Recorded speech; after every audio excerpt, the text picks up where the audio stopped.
Welcome, Season 4, Episode 12, and we are going to learn so much today from our good friend Corey Drips about the high school career of you. High school career of what? You and your college life. And No, we're not talking about none of that. going to church on It's Sunday. not why we invited him. I put those years behind me. Yes, thank goodness. And so is the law enforcement agencies of Black Hawk County and Benton It's called County. Statute of Limitations. Yeah, guys, it's been a long time. Been over a month since we had a podcast. Yeah, what happened? I mean, we had nothing going on. I don't know why we haven't made had excuses anything not going to on. be here. I'm looking back at like August 13th is when our last episode was, and I'm not joking. I think I have been in Boone today's September 11th, 18th. I think I've been in Boone every day between now and then, except for 5 days that I can think of. Was there something big going on down there? Apparently, Yeah, he was pumping campers. I was helping setting up porta pots. Where do these go? I don't know. Just pick a gap. Just put it right there. I heard that's going to be your new business adventure. IMCA Hey, porta Porta pots. potties? I wouldn't. I like this quote because I've read it. I would not mind being number one in the number two business Yeah, there's some money in them. because there's some money in the number two business. I know some people that Hey. have made lots of money doing that. I don't know if I could get past the smell. Like when they're pumping out Tiger Balm. campers, something. Do they put Vaseline on You their have lip? to Or, think about it. whoa, man, sour. Yes. Some sour moments doing that. We, Not my we deal. could start Ask out Todd by Van Eaton playing about how the campers, Oh, yeah. how the pumping was during Super Nationals. Yeah, you always knew when they were close. Whew, that's a fact. Since we do have a special guest with us, we can start out with a little game show to get them accustomed to our little podcast here. Game We show. could play a little Jeopardy. Corey? Yes. Would you like to take a... How about sanctioned body specials for 100? I'll take that one. Okay. You have to answer in the form of a question. And anyone, Jerry, Brett, you feel free to, Ben, feel free to chime in with your No, answer. This wasn't on the agenda. I don't even know where this shit's going. This is making me nervous. This event had 521 total races. What is Nothing the yet. IMCA Super Nationals? 296 yellows, 29 reds, 1,130 cars, 4,949 total laps. Oh, ding, I know what this is. Brett? This is 10 years worth of Wissota 100s. Well, that You're wrong. It was not in. You did not phase that in the question. Well, once again, what is 10 years? correct answers. Wait. What is the Ding. IMCA Super Nationals? What is How about 20 sanctioned- years of Wissota 100s? Well, actually, they changed the name of the Wissota 100, so that's not the correct. It is now the Wissota 25, since there's 75% fewer cars there than before. And next year, for those who want to mark What your is the schedule, 100? It isn't laps. It isn't cars. No. Why do they well, call it it's the 100? It's almost cars. Is it That's where the dollars? 100 comes from. Is it Corey, 100? tell me about Thursday nights during your And- college and- time at Shag Hey, Nasties. one more thing here. You know what? Brett. If they moved the Wissota 25 or whatever they call it now to 141, you know what you'd call it? A weekly show. I can do the You numbers. ruined my That- game show because the next one was going to be this race attracted fewer cars than stock cars at the IMCA Super Nationals. It is so. What is the Wissota 25? It is so incredibly inappropriate to make fun of other associations. I feel so Unless they make fun of us first. Then it's called free fair game. Fair. Yeah, I mean, turnabout's fair play. Yeah, How so about let's talk about how about- something let's switch gears and talk about something that people care about. Let's talk about Super Nationals. something that's relevant? Great. We're not going to talk about the USRA Nationals. There is such a thing? I said something that's relevant. Drips, you ain't going, are you? This is No, where I we just think sit I got here 4 and- laps in this week for Wait, my that was 10 years racing ago. career this year. Yeah, you had a stellar performance last Sunday. Yeah, I was going forward. Did you race? No, you turned. Did you race late model? I did. Yeah, He's waiting for the Pro Late Model Series Nationals. He turned around and turned forward. How did you spin out on the front He straightaway? spun out a late model? How, On the front straightaway. is that possible? Yeah. Right here. I broke the oil pump belt, lost the steering, and just shut it down. And it just happened to spin because it's my motor. So we need to get her locked down as fast as possible. And that was my. How do you 4 know laps. when they break the belt? Power steering goes first.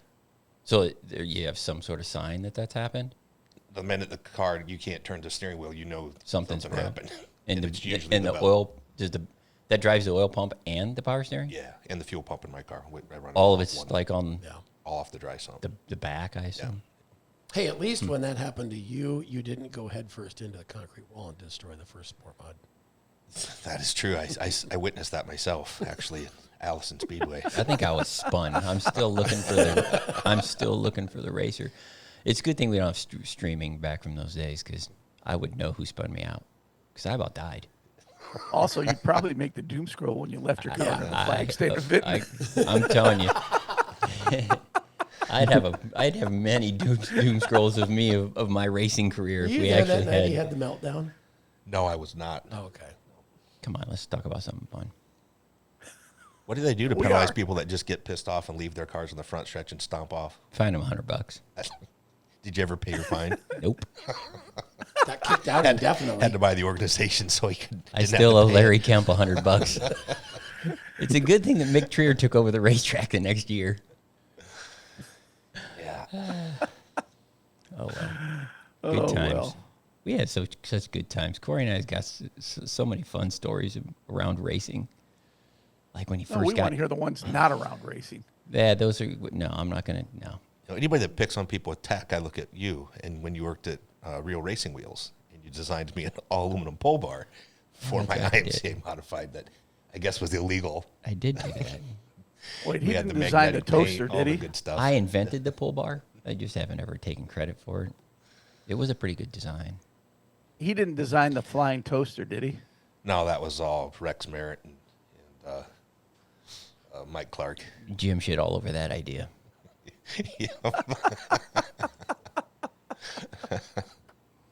Too much glare. Too much glare. Too much glare. No chrome. Chrome is I too think we already fancy. had that in the rules. I think that was a Bill Baldwin rule from way back. I don't think it was in the rules. I think you're making it up.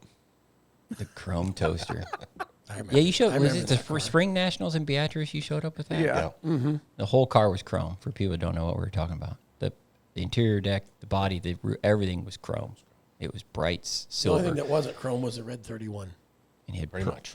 purple was numbers. outlining crime. Purple numbers on it, if I remember correctly. It was a badass looking car, though. It was. It was. It was pretty awesome. Yeah, it really pissed people off. Not just Rick, Corey's dad, or Rick, or Corey himself. Not just those two, but it generally pissed off a variety of people that were really mad at us. We didn't allow it.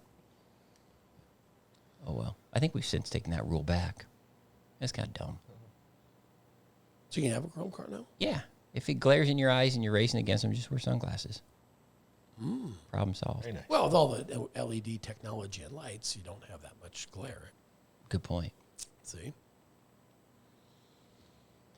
So let's talk about. We were already talking a little bit about Super Nationals. Talk about numbers, huge numbers this year. Jim rattled off some of them. Yeah, it was a good Super Nationals. 1,126 cars is what we ended up with. That's the total. It's enough for a Actual race. cars. Actual cars. Yeah, it's enough for a race. I don't know how many people actually entered and didn't show up. There was one that I know of, but I think there's more than I that. think we had like 1180 in that range of pre-enters. We usually lose about 50, if I remember correctly. I think last year was about 50 people that enter, and for whatever reason they can't come, or I don't let them in. I've heard that can I happen. heard that It happened does. this year. It does happen occasionally. It's a special kind of person that gets that happen. Well, you know, I mean, it's like any business. You do have the right to refuse service. Really? Absolutely. Yeah, I've heard that. I'm so greedy, though. I like to bring everybody back. Yeah, I do, Maybe too. I'd throw Give them me out your money. for a week or something, and I want them back. Corey has no penalties. Yeah. It's a 7-day policy. I learned it from Lottie. Right. He's the master. Oh, yeah. Yeah. You're never coming back. See you next Sunday. Never 7 days. Yeah, 521 races. I don't know if Jim was rattling that stuff off pretty quick. 521 races at Super Nationals this year. 29 red flags, which is generally a rollover or something really nasty happening. Rollovers. 60 farm sessions. Those are kind of interesting. 36 DQs, which we tried to post. Most of those, I think, got posted on our penalty box on our private Super Nationals page. Yep. We had a guy yesterday that wanted to be on the Super Nationals page. His name was Jerry Jingleheimer Schmidt. That sounds like an actual guy. I'm like, is he any relations to John Jacob Jingleheimer Schmidt? Cousins. But we denied that one. Thought that was an interesting name. It is very interesting. We did have 4 rain delays this year at the Super Nationals. We didn't have any of those last year that I know of. Nope, not last year. 4 Or the rain year delays. before. 9 announcements made to move vehicles.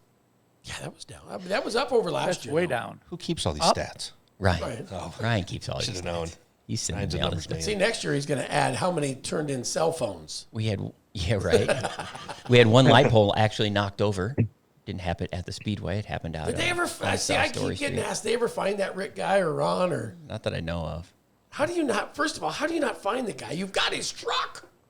Yeah, I don't know. I I mean, thought they that impounded the dipshit's truck. yeah, they ended up taking it. Apparently, they pinpointed. Okay, this looks like is the one that backed into it. I assume that's what he did. He must have just backed into it, knocked that whole pole over the street. But why? I don't understand though. From when I watched it from the drone, that was a long way to back into the friggin' post. Do you think McIntoon hid for a couple of hours when that happened? Probably what happened. No, because he does it to where he doesn't knock them down.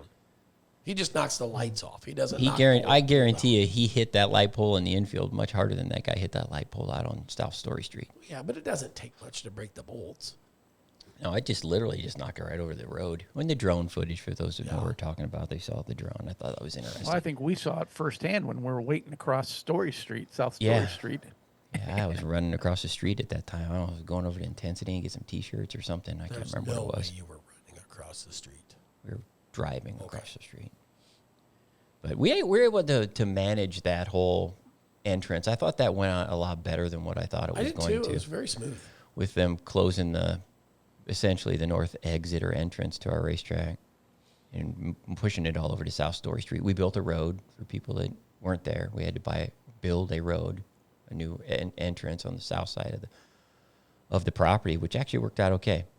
Got to thank John Logue for all he does for Boone Speedway, because he does do a lot for Boone Speedway. He's not only a 5-time champ, but he genuinely cares about Boone Speedway and spent a lot of time building a road. I don't know how long it was, but it was a lot of rock that we put down just so we could get haulers in a different direction. And I thought that worked out really well. Did you charge a toll fee? No tolls. That's a good idea, though. We'd charge to park. Kind of the same thing, I guess. Blazing Saddles, a dime, ding ding. Somebody's gotta go get a shitload of dimes. No, but yeah, a lot of the off the racetrack stuff this year I thought went pretty smooth. We didn't have a lot of drama. We were able to manage the 4 rain delays we had. We canceled the Prelude. Prelude got the Sunday. The Sunday portion. Features. We lost the features portion of that. Able to make up the Mod Light race on Monday morning, Monday afternoon, Monday late afternoon. We started. remember. At 1. We didn't- It's all a we didn't blur race for in the me. morning. Much of the Super Nationals is a blur. It's hard to remember stuff. Like Ryan writes all this stuff down. I have to appreciate that, because I have moments where I wish I would write down, like I should have a notepad in my Ranger and just write stuff down. That's just really interesting. Like the What guy. would you write down? Well, like the guy who showed up this year with the rock crawler. And I don't know how many people actually saw this thing cruising around in our campground, but he had a rock crawler. I think Like a full-on Tim Love rock saw it. crawler. Well, the cops, and I ended up dealing with it because the cops were there, and he ran into Tim Love's Ranger with it. Oh. But he was over in the neighbor's adjacent property, spinning donuts and in their alfalfa field and all kinds of stuff. So It wasn't Kevin the Wildman Kirkpatrick. it was not Kevin Kirkpatrick. I'm pretty sure. See, that's my thing that I don't understand is, I've seen a Snapchat or 6. he went a lot more peacefully. tearing around in donuts and stuff. You don't do it in your front yard. Don't do it. If you can't do it at your own house, why would you come do it at the races? Yeah, people have. But I want to clarify this: if you do it at your own house, doesn't mean you can do it at other Exactly. people's house Yeah. too. I mean, if your front yard looks like a motocross track, keep your motocross track in your front yard. we, obviously when after the races are over, when all the go-karts or golf carts or UTVs, whatever people ride in the campground and in the pits, we've we've had our share of problems with that stuff over the years, and it seems to have got a lot better now that we identify that vehicle with a racer or a camp stall. Yeah. I think a lot of the real problems that we had in years past were literally people just bringing a golf cart in and unloading it on a trailer in the back. They aren't associated with a campground, and they aren't associated with a racer, and they just come in and do really crazy stuff with it. The fun years back then. I guess the fun within. I guess that depends on what your definition of fun boy. is. I don't remember seeing a Hummer making laps on the racetrack this year. That was another vehicle that got impounded at Boone Speedway. We have had our moments of interesting situations, and Corey's attached to like half of them. Yeah. And Ronnie Wallace is attached to the other half. Right. But no, knock on wood, we didn't have a lot of problems that I'm aware of with a lot of things after the races are over. It gets back to what I think I said before, and I think generally speaking, the people who come to enjoy the Super Nationals, yeah, we all like to have fun, but I think everybody knows the limit to where it causes us all problems. It causes the event problems. It causes us problems with the police. It causes us problems with people within the property, and when people don't use them responsibly. So I thought this year actually went pretty smooth. I did appreciate the one parenting issue that happened. Yeah. Well, I don't appreciate it, but it's so you're like apparently these parents knew their son was at the Super Nationals and doing maybe some things he shouldn't be doing. So instead of going in and handling themselves, they just called the cops on their kid. Oh, nice. That's nice. Yeah. It's a hard lesson to learn. Yeah. Thanks, Mom and Dad. Merry Christmas. I don't have that one on here. Ryan I didn't was put on the that one in that they stats. lost their kid. Well, no, yeah, and then that was a different one, but yeah, That was a different one. these parents they came to Ryan and said, "We can't find our son," and they're like, "Well, how old is he? He's 18." And apparently, he passed out in a sport mod pit area. Heat exhaustion. Something exhaustion. Absolutely. Yeah. Alcohol exhaustion. Because there is no underage drinking allowed Absolutely at Boone not. Speedway. There is not, but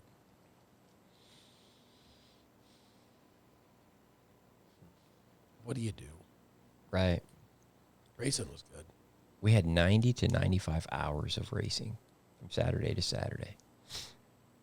Almost 100 hours of racing on the track. It's crazy. The Super Nationals is just, as for those that were there, we've kind of met our capacity. Lottie and I did an interview with Wade after the event was over on Sunday, and I was half asleep for that interview, but Lottie had said there's 70 acres of land. There actually is 80 acres of land, so we have 10 more acres than what Lottie said we did. Where'd you lose the 10 acres at? I don't know where he lost it.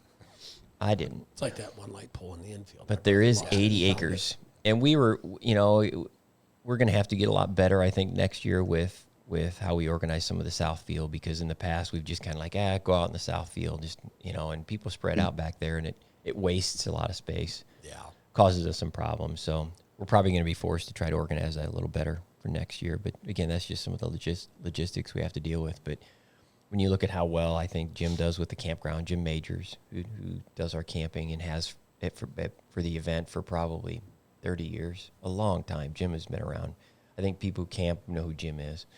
And I got to give a lot of credit to Belinda too and her staff with the pit parking, because she has it extremely organized. Yeah. Extremely organized with every pit stall, when they're in, when they're out, if they're staying, if they're not staying. It is one of the reasons why we're able to get 1,126 cars at the event, because without some sort of structure or organization in that, it's a nightmare logistically. So we're very fortunate from that So we're not standpoint gonna- on the front end of non-racing We're not stuff. gonna- It starts there. We're not going to cap next year's event at 1126, are we? We are not. Okay. I just think the wanted- neat I didn't know if we need to put in there we're only going to take the first 1,126 cars that register. No. No. Okay.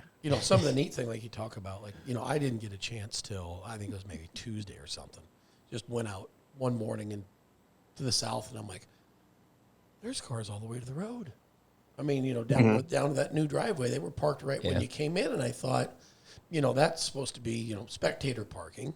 And what's neat about it is you can, to kind of clean things up, or like you said, we're going to have to organize that better, just the drone footage from the IMCA TV, it just when they fly back there, you're like, oh, here's what we can change. Here's what we can do. So, Yeah. I mean, we got some neat tools that'll help organize things better and make it to where you can get 1,400 race cars in. Yeah, we've got campers in the pits and pits in race cars in the campground and race cars in the general parking area, and we had some other issues that got away from us a little bit because once that stuff starts, it's really really hard to stop it. Lottie and I've had this conversation a lot. Once you have one person pit the wrong direction, Yep. if you don't stop it right away, you're going to have a mess you can't fix. And he's exactly right. And that mess kind of started in that south area this year, and it was kind of a free-for-all out there. But we made it work. I think it needs to organize a little bit better next year, and with some signage and maybe some fencing.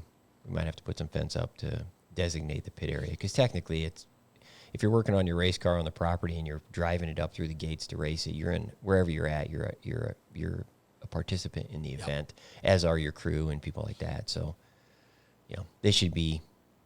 I would imagine if I was an insurance agent, they should be within the confines of what we are considering our hot pit. Yeah, the restricted area. Yeah, so we'll try to get some of that addressed for next year. But I mean, just things like that are what pop up for the Super Nationals anymore. It's just like the stuff that's thrown at us that we can't really anticipate, that we have to deal with and make the best of it. But the racetrack stuff is I don't know. I know Corey loves the racetrack surface in Boone, so he loves racing on wood chips and stuff like that. I think he's trying to mimic it at Hawkeye Downs. No comment. Are you putting wood chips at Hawkeye Downs? Absolutely not. I can hate get you to some if you regress, need some. But I'm curious about this 18-year-old that passed out, if he was on Kathy Root's homemade wine or possibly God. Purple Passion. I Ooh, once Matt knew a Dow guy. 2020? Yeah. I once knew a when, guy. when we were minors, drinking that Did your mom make some homemade wine? my mom and dad used to make homemade apple and homemade grape wine. True story. And so, like, one of the first times I ever got drunk, I took one of those bottles of grape wine. It's the first time I ever projectile puked. And we didn't know our limitations at that point. We found tastes it, good. Just keep drinking. but I don't think I ever did that twice. I think we did that No, that once. was a one and done. That was a one-time deal. There's got to be something better than this stuff. Is it apple or grape? Which was And that was back what was in the the flavor in It was, and out? it was the grape. It was the grape. It literally shot like 15 cornrows over. It was back in the Purple Passion days and the Sun Country wine cooler days. Oh yeah. Glad we graduated to whiskey. They sell them. Seagram's. And when we were young, someplace. when we were young, I think I've said this before, and we were freshmen in high school, you could buy alcohol as an 18-year-old. So you could find seniors that were 18 that could buy you alcohol after school. It was just crazy. That they changed the law that next year, which would have been like an 87 or 86. And what better to get like a 2-liter bottle Like of the Purple 21. Passion, like 18%, tastes like Kool-Aid. Yeah. You'd get the old Mad Dog 2020 grape and some grape waffles, and you'd cut it down and you'd mix it. And I've never been a beer drinker. I was always like anything but beer.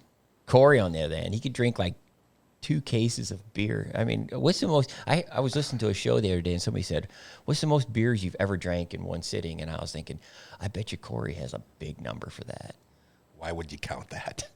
I can count it because it's single digits easily. I bet you I couldn't drink 6 beers in Corey a day. loses track after In a 18. 24-hour period, I couldn't drink 6 beers. I just don't like them. I can't do it as well as I could when I was a kid. I can tell you that much. And we'd buy a case of beer, and I'd have 2, and they'd be gone. I'm like, where'd they all go? Corey's like, "Hey." Well, you had a nipple on yours and you sat there for See, we had freaking these 4 hours. conversations a lot. I'm like, holy shit. That's how we can made you our drink so furniture, much though. beer? Those case boxes of Busch Light. Right. And you done with the case and turn them into couches. You know this or not? You were running an enduro. He was running hot laps.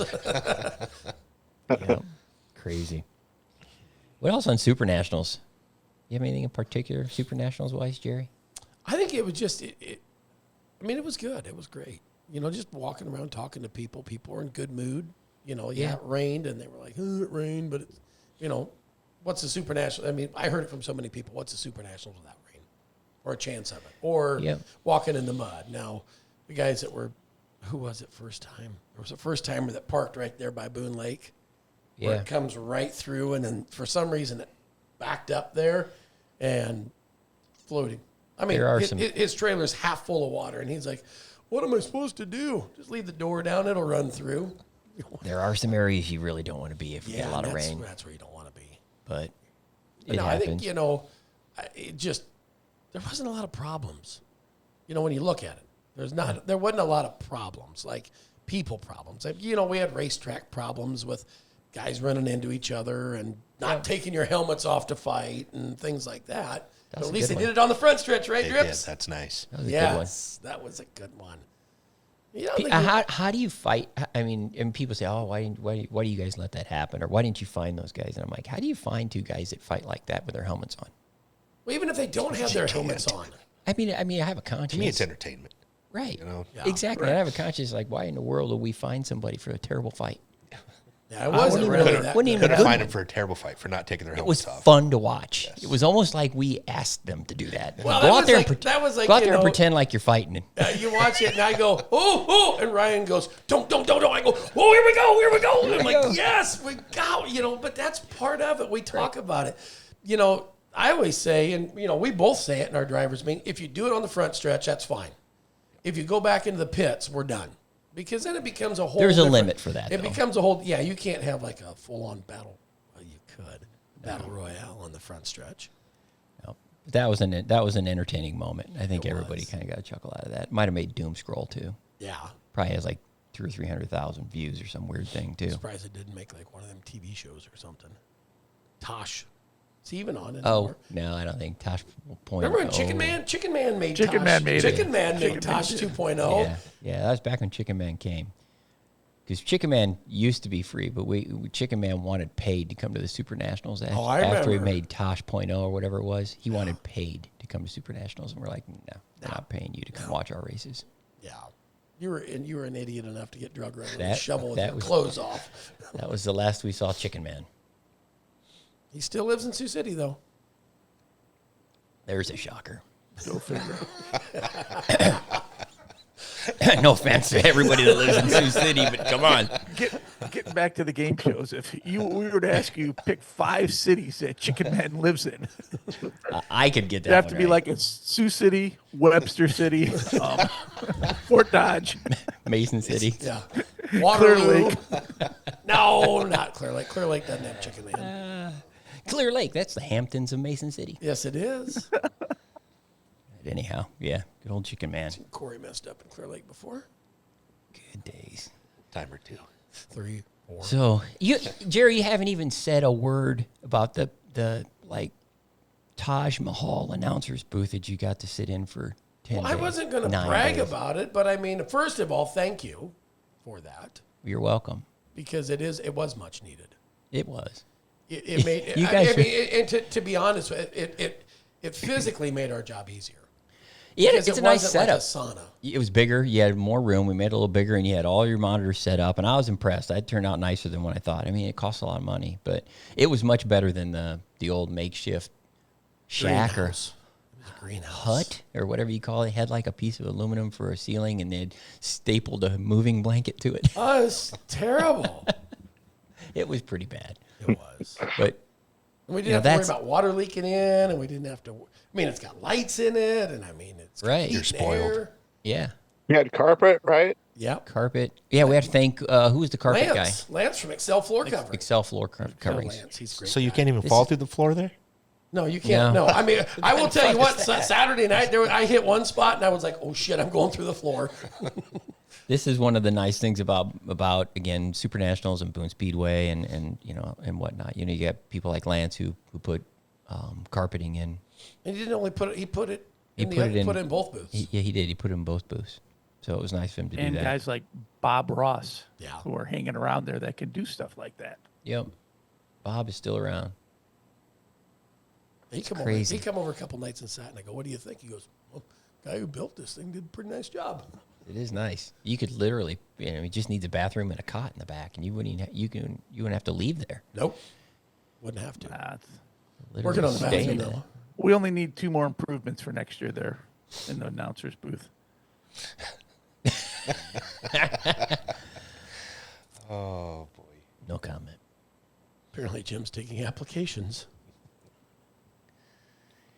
Corey, Yeah. you got any suggestions? We. Yeah, I got a couple people we could. Oh God. Corey knows how to pick them. Well, sometimes you just dealt the hand you've given. True. Yeah. No, but we made a few improvements before the event. We made the tech pad out in the The fan zone. in the infield bigger. We made the tech pad bigger. I did hear a lot about 'cause- the fan zone, though. Because Lottie was mad that we were killing all this grass, so he would just make the concrete a little bigger. So we made the concrete bigger. Jimmy did that. Can't thank Jimmy enough for. I mean, if it needs done at Boone Speedway, I'm serious. There's two people I can always count on. One's John Logan. I've already mentioned him. The other one's Jimmy. Yep. I mean, they get shit done there. If we need something done, they get it done. I'm going to add one more. That's the good Van Sickle, Jason. Oh yeah, can't forget Jason either. He is our Electrician. No electrician. relation to Jerry. He is. It's hard to He does, believe. according to him, no relation to Jerry. Yeah, correct. Yeah. Yeah. At least I know there's 12 light poles on the infield. I mean, there's just the nice thing about Boone Speedway and the Super Nationals is just there's somebody that fits into those roles where we need them really well and they do things right, and if we need things in a pinch, they get it done. They care about the facility. They do. They care about the event and the facility, and I think it shows. And I hope people see that because I can't thank those people behind the scenes enough for what they do for the facility because it without them it really is a serious problem accomplishing what we accomplish, and pouring that fan zone, what we poured that like the week before. Somebody's calling you. Yep, that's okay. I'll answer it later. Jimmy poured the fan zone, I think, the Monday before Super National started, I think. Yeah, it was like Tuesday or Wednesday. They Yeah. started digging it on Sunday. We couldn't drive on it till Friday, the Friday before the prelude, the day before. So, it pushed some of the move-in stuff a little bit back, but I mean, I thought it made our fan zone awesome. I thought our fan zone was great it was this great. year. It was cool. I mean, I heard a lot of compliments. They're Yeah. like, this is awesome, and Yeah. this is cool. And I liked how you could bring the cars in, then put them on the dollies, Yeah. and move them. I But don't know make who sure had that that make sure idea. that when you put the dollies on the car on the dolly and you start it, make sure it's in neutral. Oh, yeah. Yeah. Good point. Yeah, I thought that worked out well, too. We didn't really have that planned initially, but we tried. I think it might have been the late model. I think it was the late model on Monday night. We Yeah, tried to push Monday. around in that fan zone and getting a race car turned around on concrete and everything else. It was a pain in the ass. And so we gave Speedway a call, and they said, yeah, we'll send you some of those. So they sent us some of those jacks. You jack up the wheels. You could literally spin that thing at 360. It was one of the best ideas we had all week. I don't know whose idea that was. It was Jim's or who it was, but That was a good idea. it worked out really well. So not all of this stuff is planned. We are not that smart. We just kind of go with the flow at times. But the fan zone turned out really well. Got to thank Napa for all they do for the event. Casey's, all they do for the event. The Hope for the Warriors presentation we had on Saturday. Some of these things that aren't racing related that are really important to the event. The Hope for the Warriors is probably one of the biggest ones. Yeah. We donate $5,000 on behalf of Casey and Casey's and IMCA to the Hope for the Warriors every year. Did a presentation for that. Had representatives from Hope for the Warriors and Casey's both. Yeah. And just things like that are things at times that go a little bit overlooked because people get caught up in just watching the racing itself, especially when you have a record-breaking event that does what Super Nationals does. The racers I talked to, most of them were most impressed with the video boards you put up, so they were able to watch the events and not have to go up to the racetrack all the way up there. And then really like the fact you guys had the Iowa State game on in its entirety on Saturday. So a lot of people were impressed with that. Yeah, yeah. We want to have Boone Speedway be like Cowboy Stadium. You get Jerry World and you have Lottie World. There you go. And so we want Lottie World to have a TV everywhere you look. And so we had 5 video boards this year at the event, and I already know of another one that's coming next year. Once again, got to really Put thank it. Owen Pittman. Everywhere we can KR. fit, anywhere it can fit, we're going to put it. Yeah, and definitely got to thank Owen Pittman down in South Texas. He's got a video board, the biggest one you can buy. It's like That thing is huge. 23 by 13, I think, is how big that thing is. It needs outriggers to put it up. It's so big, or the wind will knock it over. That is impressive. I want one of those. I want one of those in my And then backyard. Racine from Eagle, they get done with their nationals and all the issues they had trying to get that in. Yeah. They pull And screen turn over. around and We haul got, the video board down for us so we can put it in the infield. yeah, we got racetracks now that are purchasing these things, which they're huge investments. I ain't gonna say how much, but they're over six figures for most of the boards that are there now. And I Board think is- Racine and Roger at Nate. Eagle. Yep. Nate, They brought it over and said, "Hey, you guys use this someplace?" I'm like, "Yeah, let's face it towards the catwalk and the high rise in turn one, the oil rigger." The oil rig, yeah. I think that's a perfect name for that thing, It is. It's like huge. It's just the oil rig. I'm like, how does Wade think of this shit? I don't know how he thinks of anything, but he does. That's a good one. We'd like to get an oil company to sponsor it. We're not gonna mention any of them, but we're gonna try. There you go. till they sponsor it. Then Well, let's yeah. Then we'll sponsor mention it. weekend. Yep. Then it'll become known as their oil rig. Why not? What else about Super Nationals? What about Yep. the winners? Let's talk about the winners. I think while we're still hang on before we go there, you got to think about things. How we talk about track prep and all this stuff. I mean, some of the shit that Rod was dealt, rain, Oh my God. rough. I mean, somebody says, "I can't believe that hole in turn one." It's been there all year. It's just held water. It's just and to take it from where it was Monday, Tuesday to where it was Saturday, and have that thing racy. I mean, some of them afternoon heat races were guys coming from ninth. 521 races and yeah. 4,949 laps through turn one. Yeah. It's going to have problems, Corey knows this.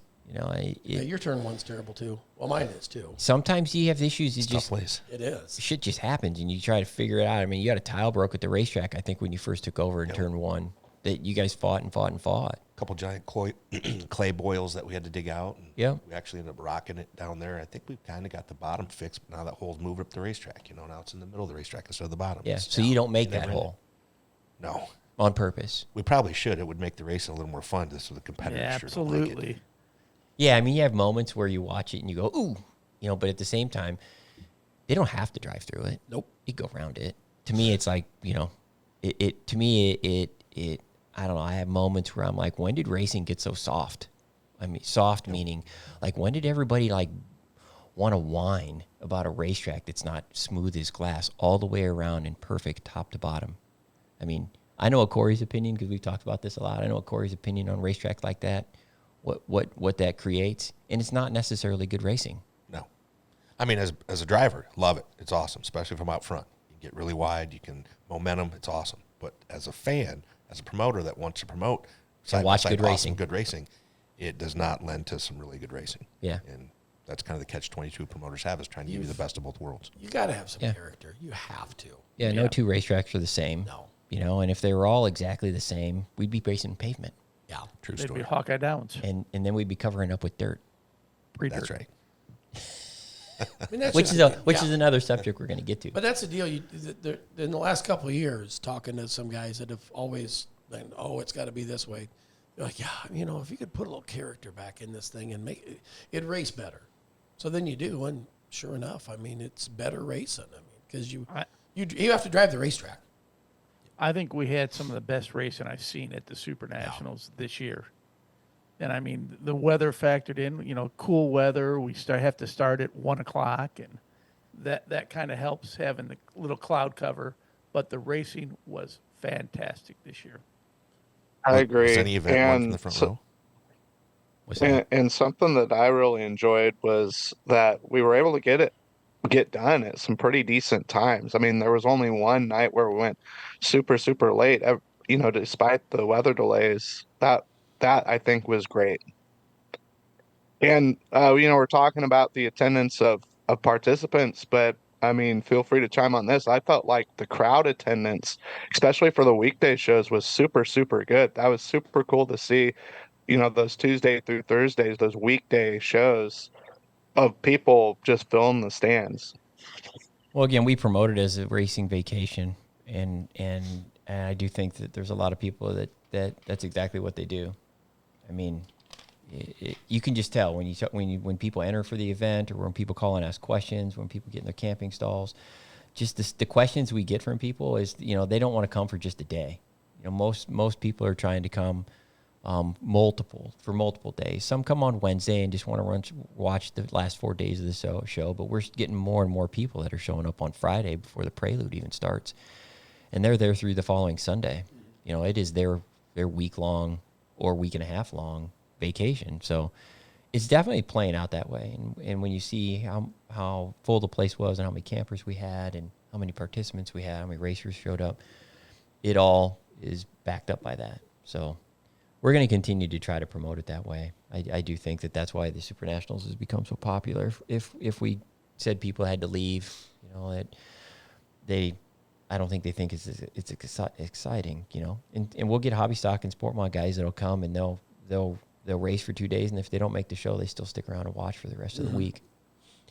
You know, because Super Nationals is so much more than just the circle track racing, the stuff that's on the track, the manufacturers row, and all the friendships and all the people in the pits and all the things going on outside of the actual racing itself on the track. That small amount of time that each racer spends on the racetrack. You know, it's to take 14, 16, 18 seconds to go around that place. You know, I mean, do the math on somebody like Tim Ward on, you know, who's, you know, how many actual minutes is he actually racing a car in 8 days? Yeah.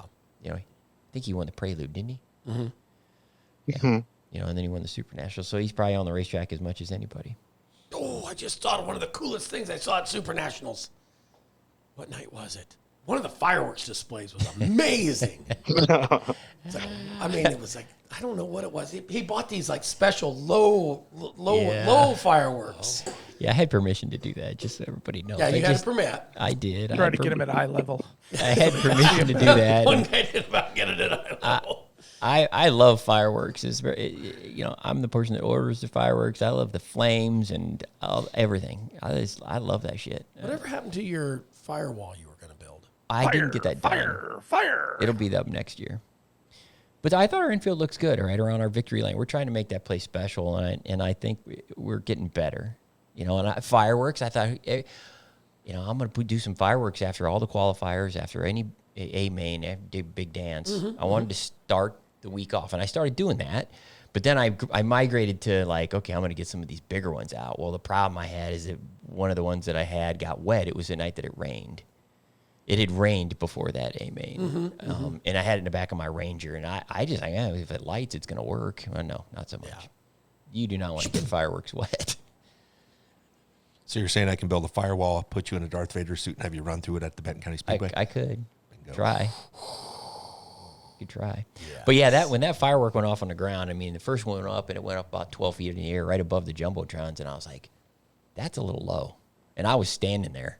And then the second one shot out the side of the cake at me and blew up right at my feet, scared the shit out of me. That's where I was appreciating my new booth. I was like, That's when I was in panic mode. I'm like, I'm going to go kick it. And I'm like, well, what am I going to do? What am I going to kick? You know, I mean, it was like 28 shots. Mm-hmm. Like, I think half of them were on the ground. Picked it up, held it over his head. Everybody's laughing in the stands, and I'm back there behind the video board freaking out. And Jim's hiding behind the Ranger. Hell yes. The wrecker guy's hiding in the wrecker. I'm like, oh my God. I thought Everybody I was going to get in so in Victory much Lane's trouble. taking cover. Yeah, so I didn't do any more fireworks after that. That was At like least Thursday it was night, a I night think. where there wasn't a lot of people down in Victory Lane for the All-Star races. Yeah, right. Yeah. The B&B guys, they're like, hey, do you got fireworks? I'm like, yeah, I got fireworks. Because they always want to do fireworks for the B&B All-Star race for the stock cars on Thursday night. So that's why I brought the one out that I did. I'm like, oh, I got a good one. This is going to go. This is a big one. I'm willing to bet Paul Berger does not ask that question next year. Oh, no, Paul will want fireworks. Good times. Hey, it wouldn't be Super Nationals if shit like that didn't happen. Yeah. Right? I remember one time somebody let fireworks off in a Kaibo one time, and that thing went for a ride. But nobody got hurt. I was very thankful for that. Yes. But I didn't do any of my own fireworks after that. I left Well, it you to the just got to professionals remember on to Saturday. keep them dry next. So next year, just remember, don't bring them out until it's time, Correct. and keep them in a nice, Correct. dry, not damp space. They are extremely I dangerous. don't know if you said it says it right on the box. Store in cool, dry place. Yeah, right. These all went off on the ground like that, and I was like, oh my God, I'm so glad it didn't nobody got hurt. And Carson's like, my brother's father-in-law blew his hand off on 4th of July this year. I'm What? like, His what? whole hand? His whole hand. He blew his whole hand off. So that's how dangerous. He had one of those big ones, Yeah, like a. and he thought it was a dud because it hadn't went off, and he reached down and grabbed the tube, and the thing exploded. And that's what Carson said. Yeah, once you light him, you don't ever touch him again. It blew his entire hand off. So yeah, they're not something you want to mess around with. No. Thankfully, nothing bad happened because that generally concerned me. I was worried before, during, and after. Well, during and after especially. 2 people and 3 jumbotrons. Right. Exactly. And diesel fuel down there in the jumbotrons, and I don't know. It wasn't my best idea. I still love fireworks though. What else? What else about Super Nationals? Well, we probably should talk about the winners now. Oh, we talked about them a lot already Yeah. before today. Yeah, that was good. The studio show. Wow. You know what I really thought the like? Why studio thought you show left Ryan out of that? I thought the studio show was probably some of the best coverage we've ever done on the Super Nationals. I did too. I mean, it was Blake and Ben did a television. fantastic job. That was a really, really good idea. And I love Really the good fact idea. that it wasn't a cheap imitation of a network show. Yeah, right. Like a Saturday Night Live skit where we're Yeah, I'm just trying to saying. tell bad jokes. Well, as a person that didn't attend the event but watched it on IMCA TV, unbelievably well produced. It's probably one of the best racing shows that you could watch in the sport and across the board. I'm talking from national networks on down. It's incredible. The drone footage, the behind the scenes, all that stuff. It's awesome. There is a lot of moving parts to make that work. You know, we have, 11 full-time employees at IMCA, and I think that the TV crew for the Super Nationals alone is like almost 30 people, 24, Nate. 30 people. There's 30 people working at the event to make that happen. It is a huge, huge undertaking, and Nate does a fantastic job, and Chris with the platform with Rivet. You know, those 2 individuals do a great job, but then there's so many guys behind the scenes that are, and gals behind the scenes that are making that thing work. It's awesome. And They do a really you got good a guy job. like Ben doing double duty, writing stories and broadcasting too. Yeah. Yeah. Ben was down Waiting for the. Go ahead. I was waiting till 3:30 some nights for the green light for the tech chitter chatter. But yeah, it was fun. It was fun to work with Blake Walker. You know, he comes from a different discipline of racing, and you know, I could kind of tell like the first time he showed up, he was like, man, there's a lot of cars here and stuff, and nothing that he had ever seen before. And then the first race that went on the track, he texted me, said, this is badass. I'm so excited for this week. So all it took was one race and he was hooked. Yeah, I don't think. I mean, I don't know how to say it.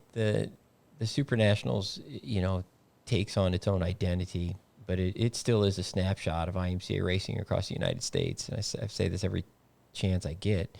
It is a snapshot of our weekly racing and our weekly racers, and we take racers from coast to coast, north to south, Canada, Australia, and put them all on the racetrack, and they put on great races, you know, and they've never raced against each other. So the fact that it can take place, to me, I think is a huge accomplishment.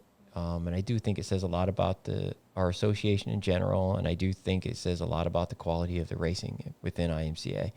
You know, I think we get a bad rap a lot of times by the professional side of racing, that they're constantly saying they're better just because maybe they're racing for a living, you know, spending more money, you know, whatnot. I get that, but at the end of the day, just because we're an association that restricts the components of racing, you know, a lot of our stuff is restricted racing. We're not wide open engines, wide open tire rules, wide open chassis, you know, big old spoilers. I mean, there's a lot of things that we restrict across all of our divisions. And I think at times, our racers suffer a little bit from that by people thinking, well, you race IMCA, it's not as good as of a race car, or it's not as good of a division, whatever it may be. When at the end of the day, I completely disagree with that, because there are so many good racers in IMCA.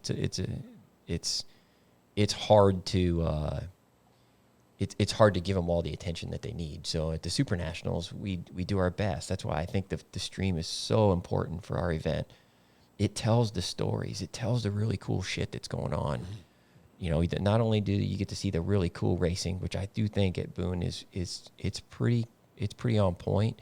In all of our classes, we have some stinkers, like I said in the past, but generally speaking, our goal is to give the racers in the setting the absolute best racetrack we can, and then let them sort it out on the track with who has the fastest race car. And I think the stream helps tell that story. It helps tell that story, and it helps tell the story of all the stuff outside of racing that's really cool too, where people come from, you know, what their backgrounds are, all that kind of stuff. Because our racers, the vast majority of them are not professional racers.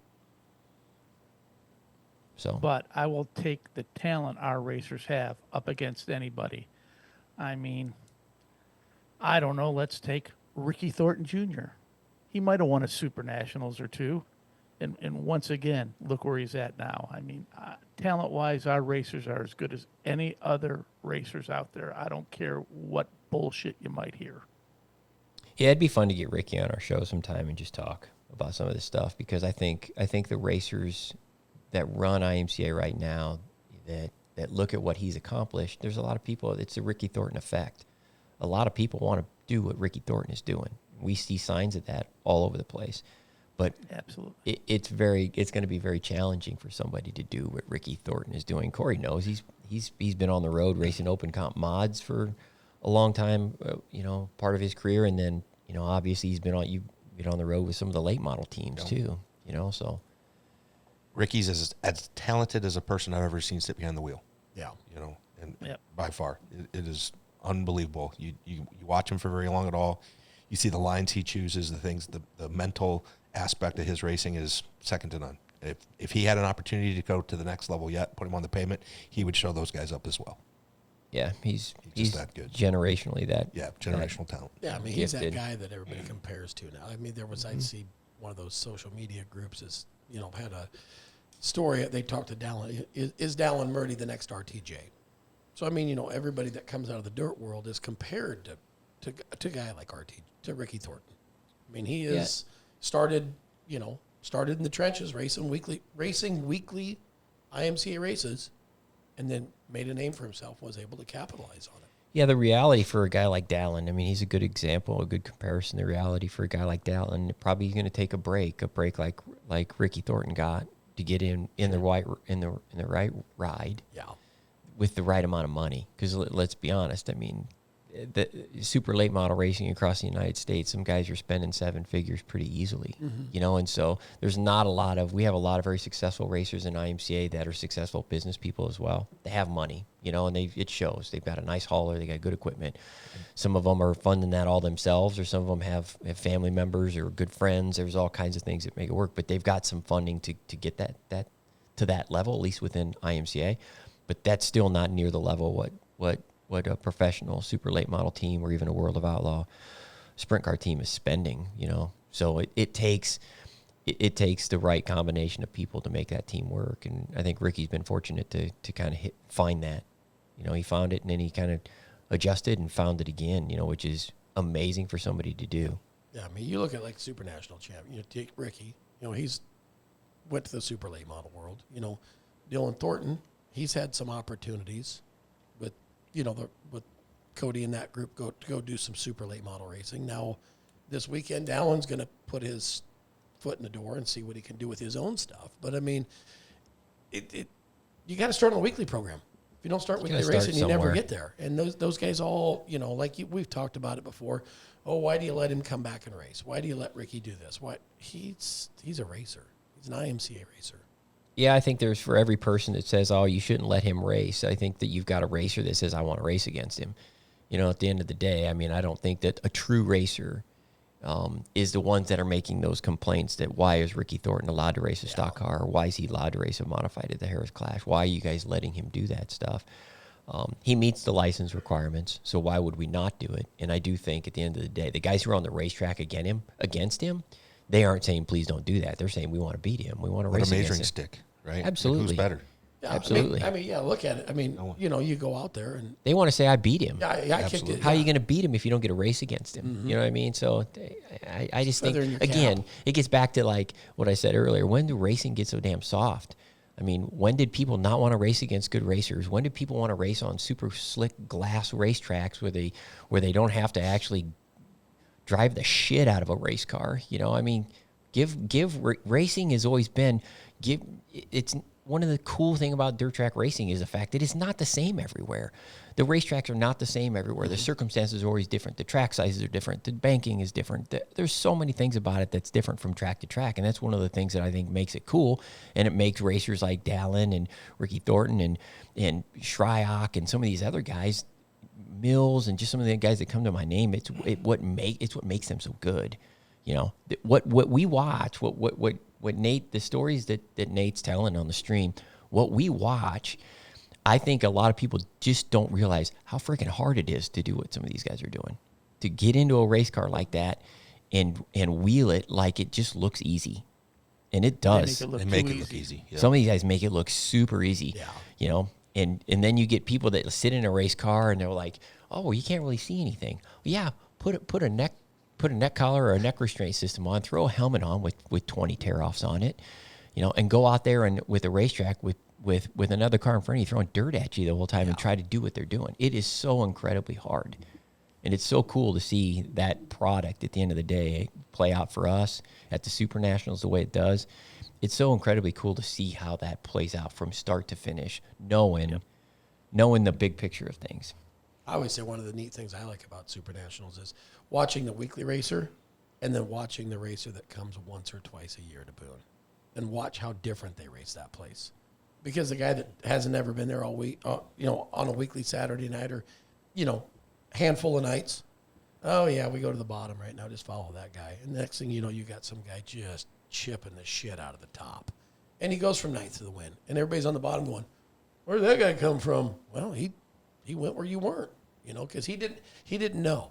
But creatures of habit, let's go to the bottom. Well, there's something on the top. I'm going to go eat up there and see what's there.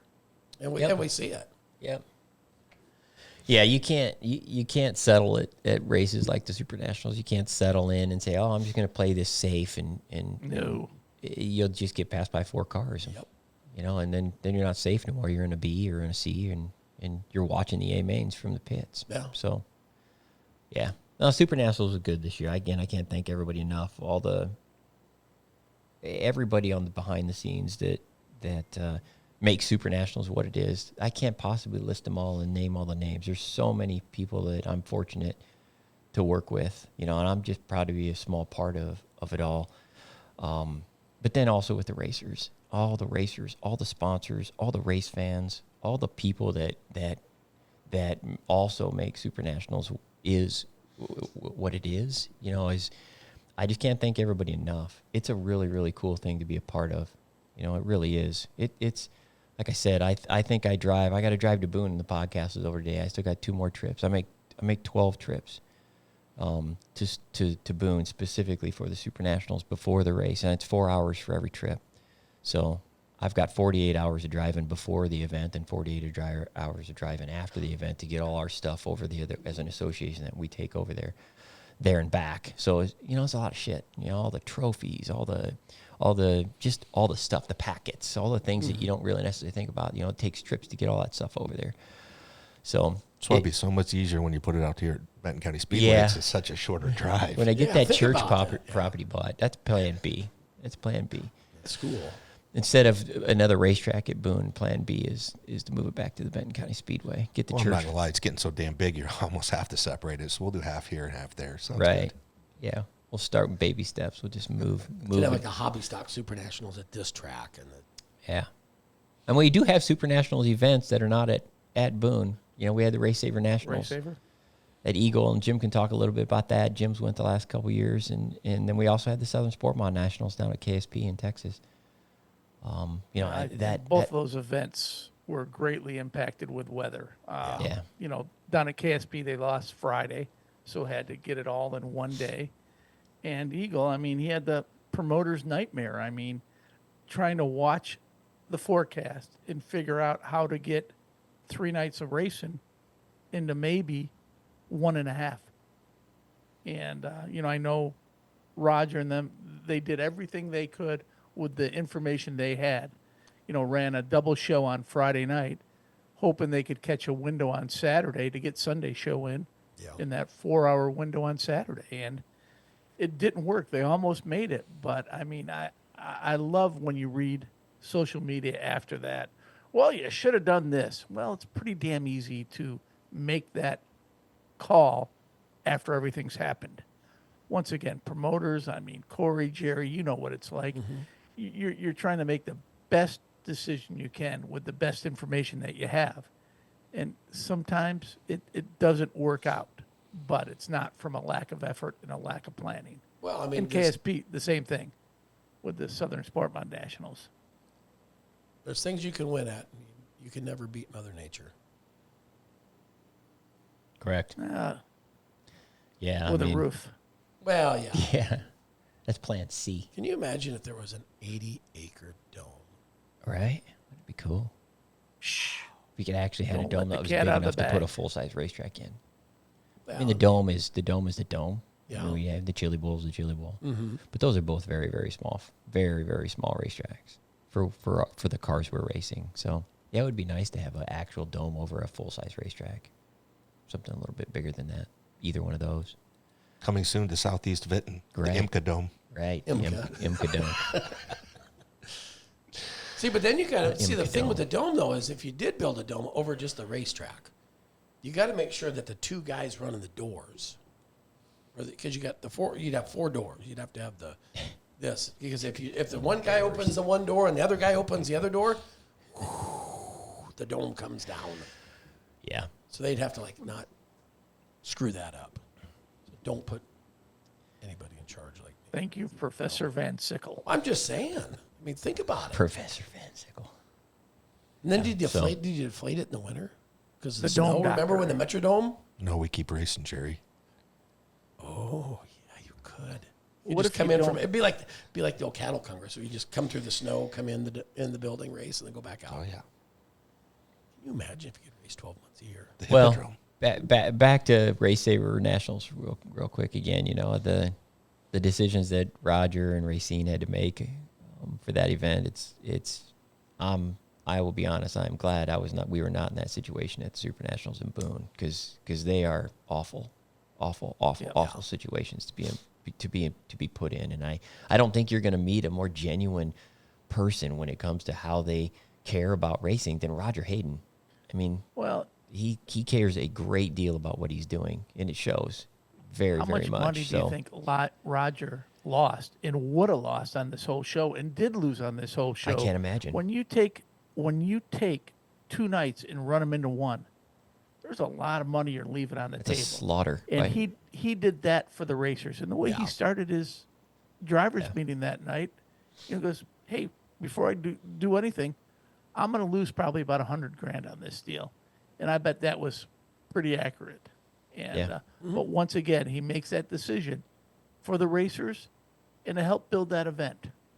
And Yes. Somebody's got to write the checks. At the end of the No day, right? shit. Being a promoter and on the back end of the sport, yeah, you get to cash some checks, but man, the check writing can be very, very, very big, and put people out of business. Quite honestly, if they're not careful, So facilities like Eagle, facilities like Boone, facilities like KSP, some of our most recognized facilities in their regions and in the country, they need to make as much money as they possibly can. I say this all the time. The racetracks need every penny that they can get. And I know Corey and I've talked about this a lot behind the scenes. They need every penny they can get. If they hit a home run some night on a really good race and make a pile of money, they need it because they might have a shit set of circumstances the very next week where they give most of it back. So being a racer is generally speaking not a winning proposition financially, and I'm not sure many times promoting is much better, to be quite honest. But we all love the sport enough to where somebody does it.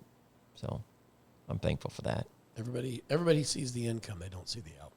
Right. They don't see they don't see the the bills we have to write, the this, the that, the payroll every night, the insurance, and it's like, oh, you had killer grandstands. Yeah, but last week we went up against rain and we had 13 people in the stands. And I've seen Corey obviously this year on social media, invite people to come out on the front stretch and fight him over some of the comments that they're making. That guy still hasn't showed up. He hasn't, but again, Corey's pretty passionate about what he does, and we've been good friends for much of our entire lives. So I know him. I know him very well, more than the average promoter, because I've known him before he was a promoter. But I know he cares. And so when know him when he used to promote, people say crappy stuff about Benton County Speedway, I know he takes it personally. It's like people saying crappy stuff about IMCA. I take it personally. If you don't care, you won't take it personally. But you think Corey's ever done anything like trailer court keg parties or anything like that? Oh yeah. You ever done one of those? Only when Brett was living there.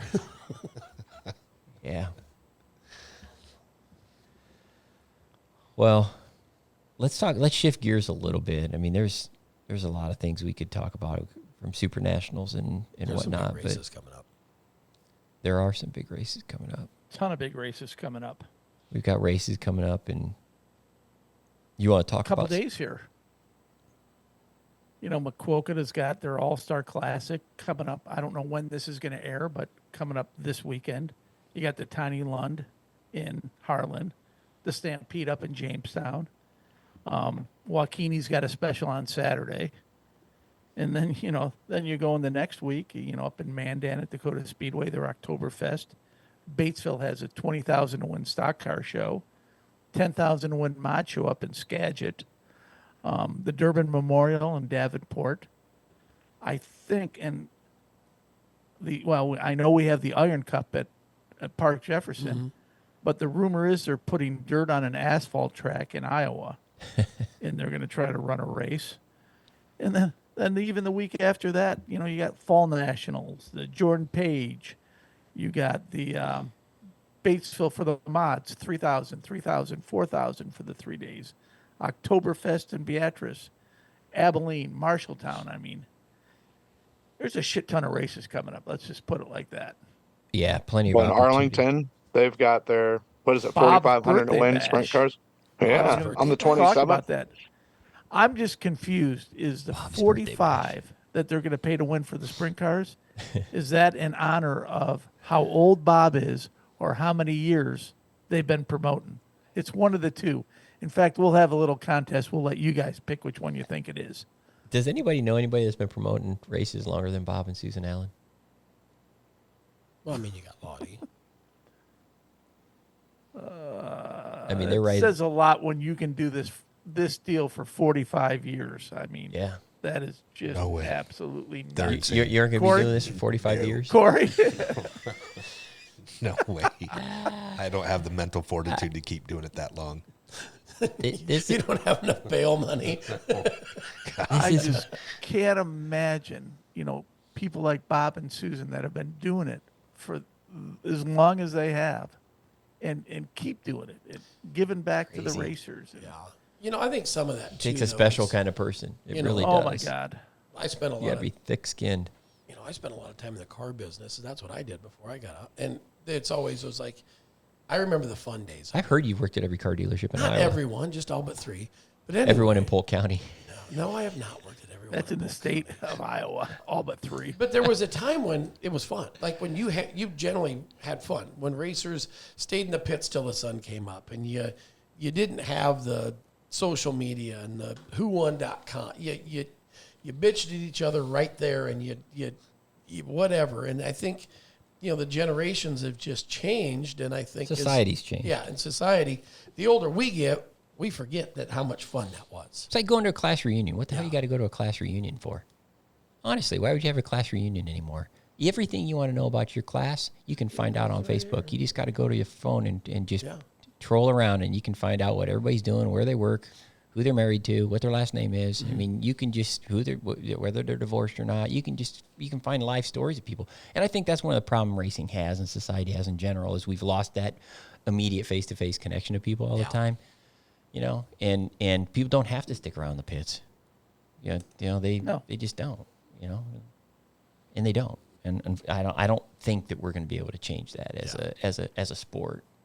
Because, I mean, I think we've all talked about as kids, the biggest thing I looked for was the end of the night because I got to go to the pits. Yeah. I got to go see the race cars. I got to stand and talk to the racers and get an autograph or get a T-shirt or get a picture. You got to interact. There is no doubt that those situations have an impact on the next generation, and you're forming who the next racer may be by doing those kinds of things. But that goes to all kinds of stuff, not just at the track. It goes to participating. We have racers that go to schools, and we have racers that participate in parades, and they do all kinds of really cool things. We've seen Jonathan Logue do some of that stuff at Boone, with Cody, and they go down to the school and let kids sit in their race cars. I mean, those moments really have a lasting impact on not maybe every kid that's there, but on some kid that's there. And that's why they end up wanting to buy a go-kart or race a go-kart. Yeah, make their parents just go to get a sport races, compact or be the next Ricky Thornton. Yeah, but that's the It's gotta one come thing. from somewhere. I said, if a racetrack partners up with a school or a business or something, or the downtown businesses, and they do things, you're never too busy to not take your race car somewhere because you're promoting the sport you love. And if all of a sudden on a Thursday night, Benton, they have a cruise-in night in downtown Benton or Marshalltown or Boone, and we as promoters say, hey, this thing's coming up in 2 weeks. We need as many race cars as we can get there. 2 or 3 show up. What's that say about our community? That's what I think is, if the racing community doesn't support the community you're in, the community you're in doesn't support the racing community. Correct. So if you have those kind of things, take your car.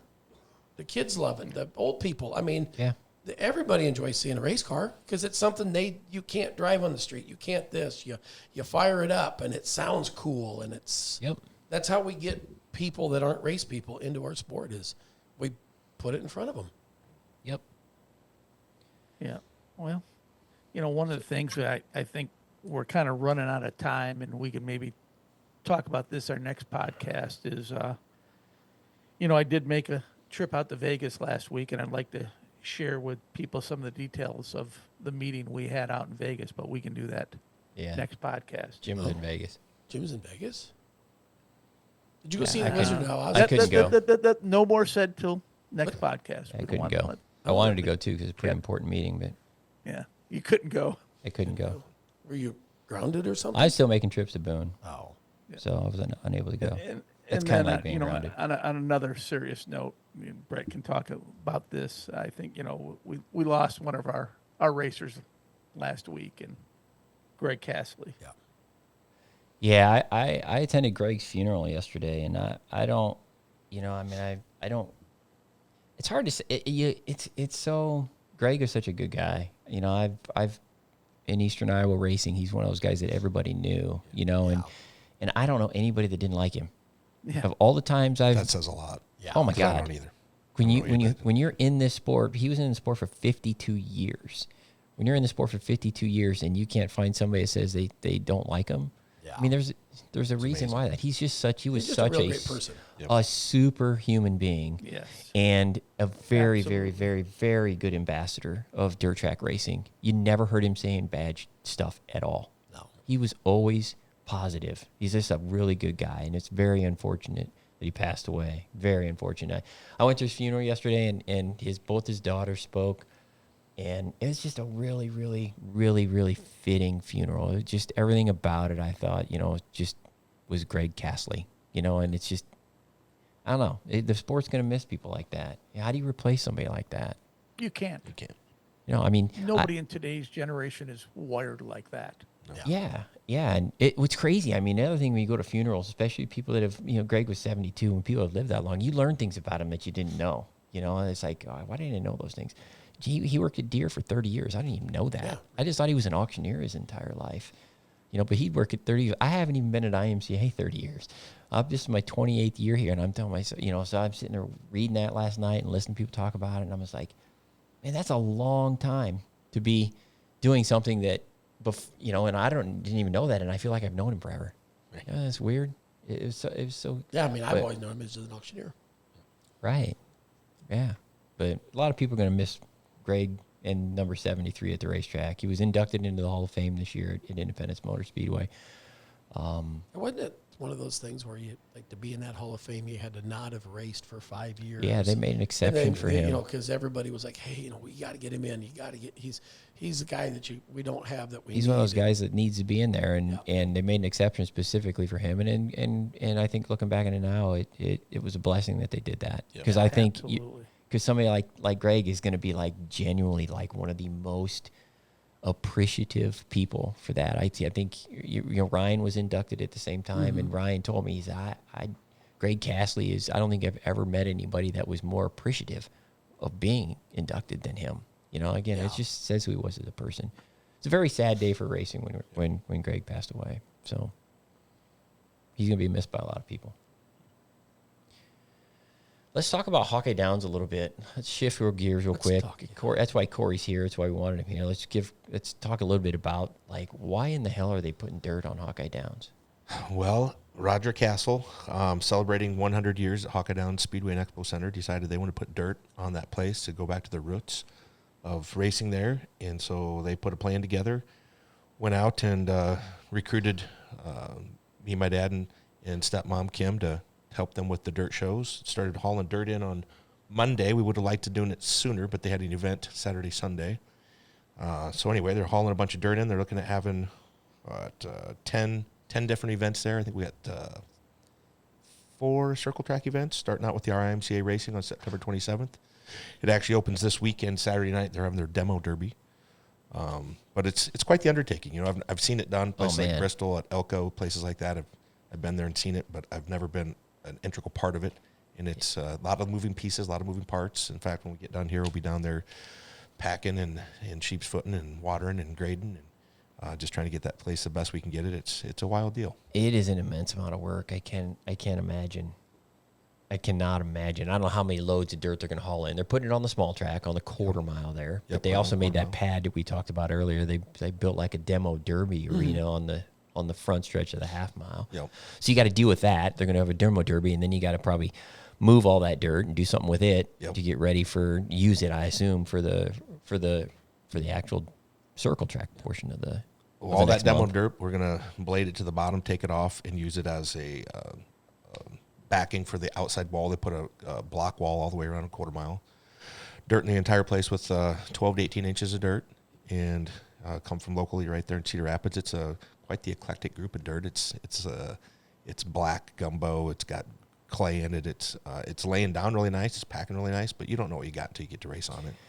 Yeah. I don't know how. I mean, I'm kind of eager to see how it all plays out, because it really, really is a challenge to build a dirt racetrack that quickly and then have it be able to take the circumstances that race cars put on it. You know, like they're trying to throw it off, you know, for how many laps in a row. You know, it's a huge undertaking.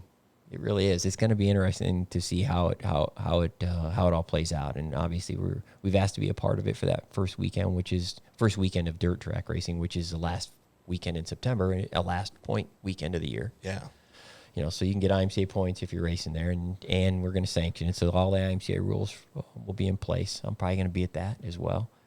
But yeah, I'm kind of Hawkeye Downs has a lot of history, you know, and Absolutely.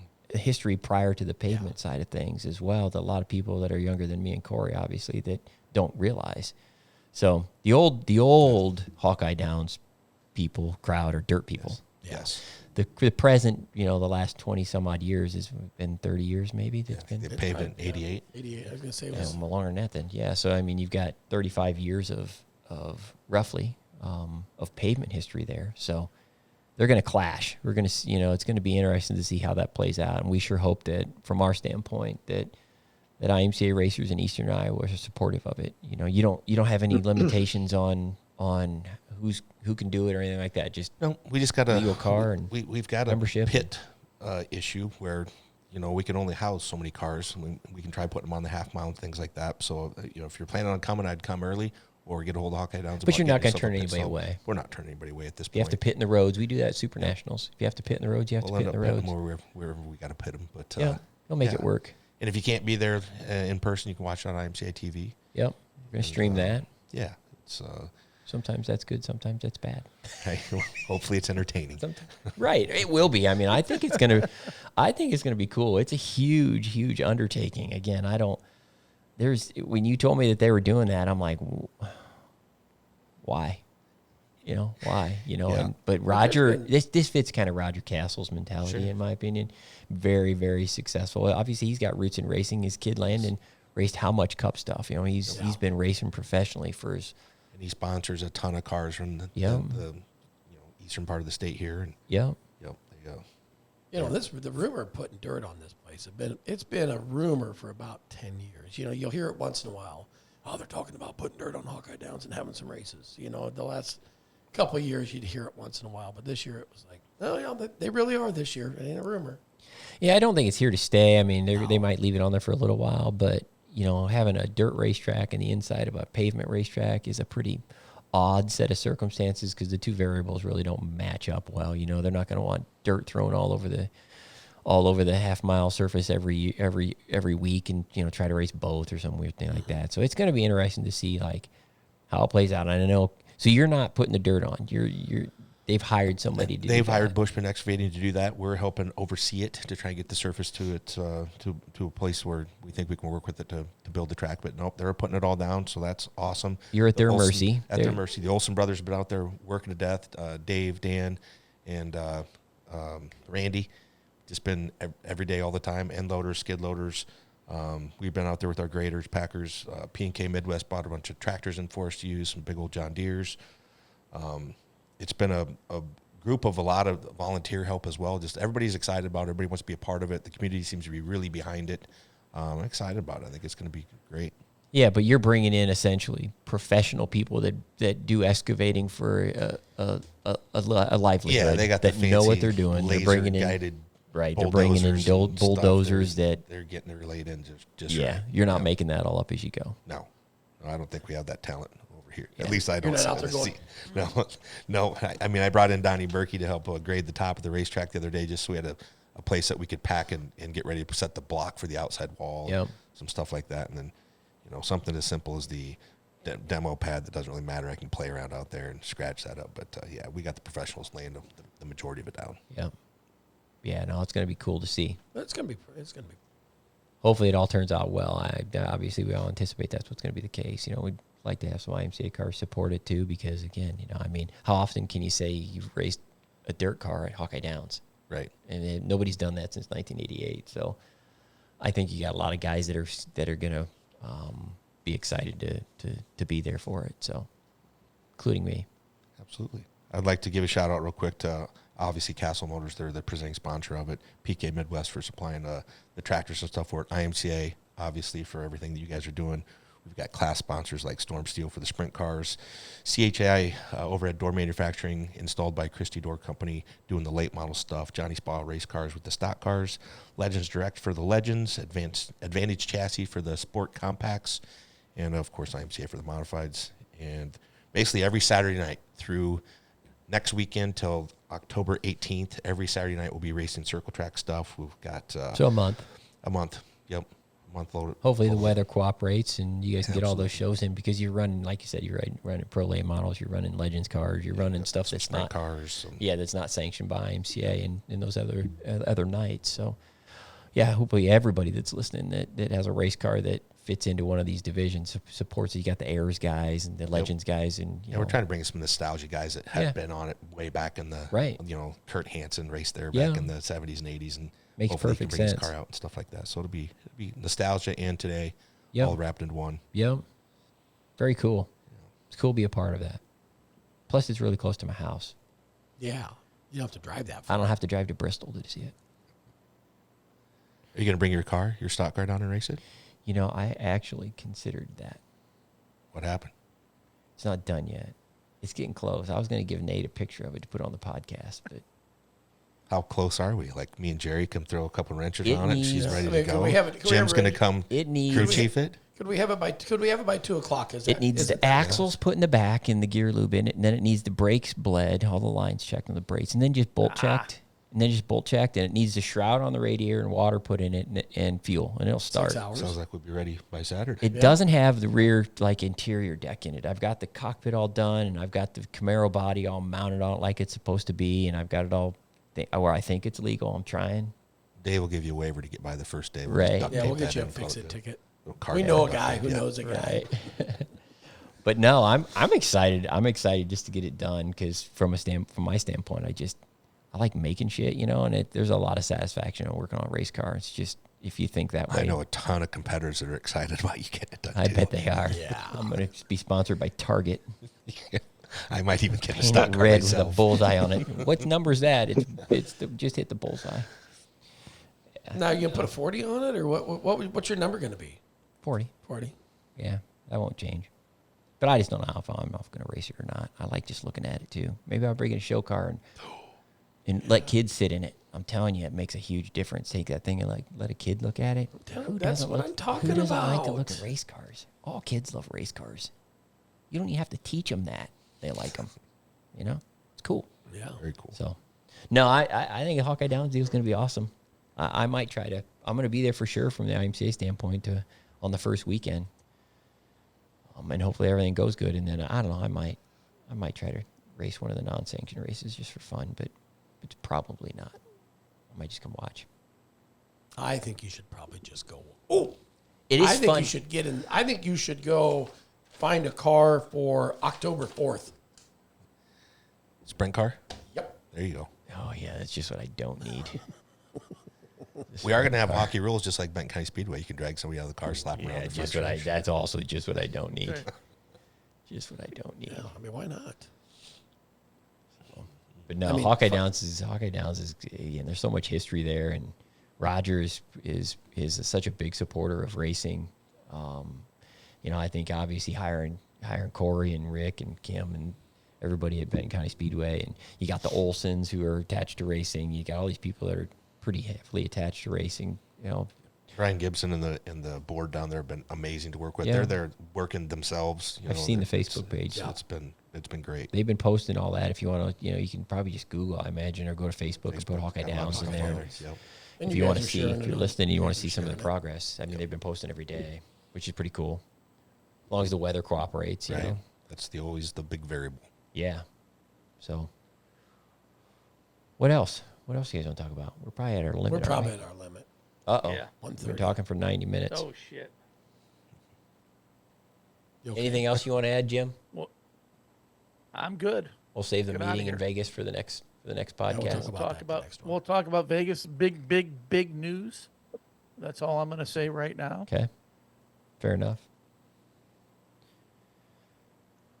Well, guys, thanks for having me on. Yeah. It's fun. Thanks for being here. I Thanks thought you for did sitting here. I great. know you're busy as shit. Next time I come back, we'll talk more about Brett's youth. Nobody wants Yes, to that's hear what I about want. my That's youth. what I want. I want to know the stories. This is not a personal podcast. Let's talk about shit that people care about. That's the shit they care about. They got to know the man behind the myth, you know? Yeah. Because there ain't no legend there right now. Maybe they'll get to learn that at Hawkeye Downs if I show up with a race car. There we go. Well, there are some people that have seen you race. I mean, Like, look we at that. knew- He does got a couple. You know, he keeps those pictures over there of when he was a winner. Look at those racing shoes he's got on. Yeah, Yeah, like those I, are good looking racing shoes there, I right? don't even own a pair of those anymore. I don't think I fit in my driver's suit. My helmet's outdated. I mean, I've just got all these. This just says expensive. Every time I'm touching something, I'm going, oh God. He's going full circle from the New Balances in that picture back to the New Balances. Those were K-Swiss, dude. Oh, K Swiss. Those were K-Swiss. My dad still I wears even K-Swiss. I even duct taped. Those are K-Swiss shoes that I had on, and I duct taped the shoelaces because I didn't want to be caught on a gas pedal. Somebody told me, make sure you don't want to get the shoelaces caught. And I'm like, really? Yeah. I'm like, oh, okay. So I put yellow duct tape over my shoes. Yeah. Fashion statement, too. Looks Do good. as I say, not as I do. That is a really good picture of that. And I won that race too, and everybody else finished. It's not like they all crashed out. Well, yeah, but you cheated. You didn't have no driving shoes on. Disqualification. When I won that race, I did not want to get out of my car, and I told that's Scott. I can't remember Scott's last name. Yeah, I can't think of his last name either. I said, do I have to get out of my car? And he's like, yeah. I'm like, I don't want to get out of my car.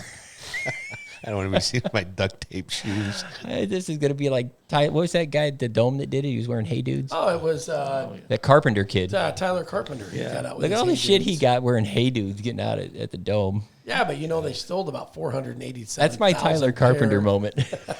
Like the duct tape K-Swiss. Love it. Good times. He's just gonna have New Balance with cargo shorts and a belt. No. Nice. All right, I think we let's bored wrap it everybody up. enough. Thanks again, Yeah, Corey. yeah. We Yeah, thanks for appreciate coming. it. Hawkeye Downs, everybody. Make sure you check it out. Yeah. September 27th. will If be you on can't, IMCA if you TV. can't be there, IMCA TV. That's right. So a lot of racing coming up. Check out the track's websites, My Race Pass, all that great stuff. Check our schedule, IMCA TV. Join us. If you can't go to a race, you can sit home, watch it. We'll take care of you. Yeah. Thanks for being tuned in. See you next time. Thanks, Ben. Thanks, Jim. You're welcome.